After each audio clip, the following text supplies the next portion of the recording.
Joined now by Shea Naka after a 4-1 win. And Shea, I thought your hockey club maybe started off a little slow in the first period. Did you pinpoint that maybe to an 11 a.m. start, or was it just a little bit of nervous energy early on? Well, I think they came out really hard. Give the other guys some credit. They came out, had a real good first period, had us hemmed for minutes in the first, and we had to respond to that. You know, we weren't very good in the first period. No excuses, but you know, they're a team fighting for their playoff lives, and they played like it in the first period. I thought your team finally found your game a little bit in the second period, obviously out shooting the Vipers 20-8, but it seemed the passes were more crisp. They were going tape to tape in the second, and you know, you were able to turn the momentum around a little bit, but again, you still weren't able to score. Yeah, we had some power plays in the second period, probably contributed to us controlling the shot clock like that. I thought we played our best hockey probably in the last 7-8 minutes of that period, maybe even less, maybe the last 5. Had a couple of real good scoring chances and weren't able to score. You know, their goalie played really well down that 10-minute stretch the second period to keep us down heading into the third.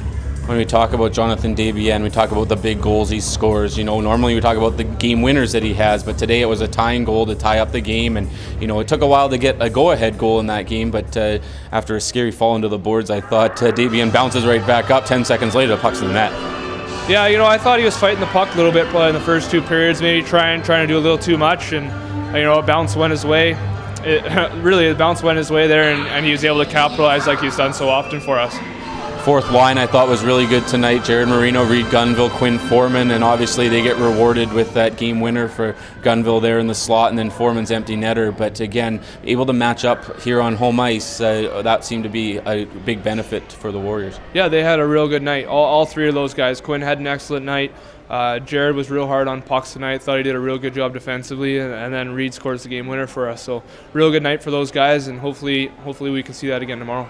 The game had a playoff-like atmosphere. It wasn't just the din of the kids here in attendance, I don't think, but on the ice it definitely reflected that. Is that going to be probably the way things are from now until the end of the season? Oh, yeah, I can't see it changing now. We play these guys 2 more times and we play Salmon on the last game. I can't, like, every game's just going to be more and more intense and tougher from here, so that's not going to change. You know, the crowd was loud. It was fun for our guys, and the game, you know, raised its intensity to match that.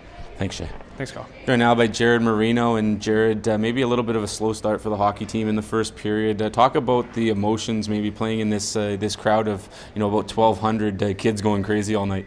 Yeah, the crowd was loud and all the kids screaming and yelling. It was good to get them out to a game, but we just took it like a little mini playoff series with Vernon, with 3 games against them coming up. So we weathered the storm as much as we could in the first period, but unfortunately we got down 1, but I mean, it all worked out in the end. When you look at the matchups, obviously you can match up a lot better on home ice. You get to play against that Michalowski line for the Vipers. And how did you guys feel as a unit tonight? You know, maybe at times one of the best lines for the Warriors, I thought.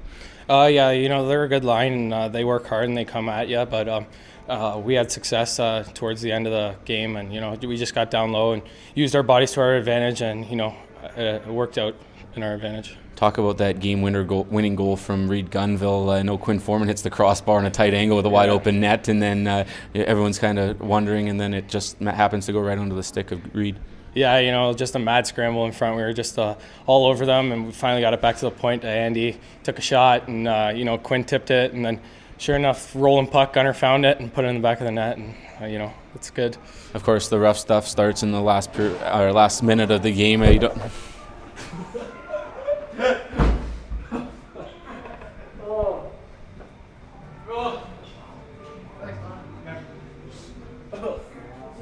right, we're good. And we don't really particularly have to talk about that, but to talk about the physicality, you talked about it being a mini playoff series, and do you expect it to be maybe a little more physical tomorrow? Yeah, definitely with what happened at the end, and you know, both teams we're good rivals, and you know, I think they're treating it like sorry, it's in my nose, but I think they're treating it like a playoff series too. So they'll be ready to go tomorrow. Thanks, Jared. No problem.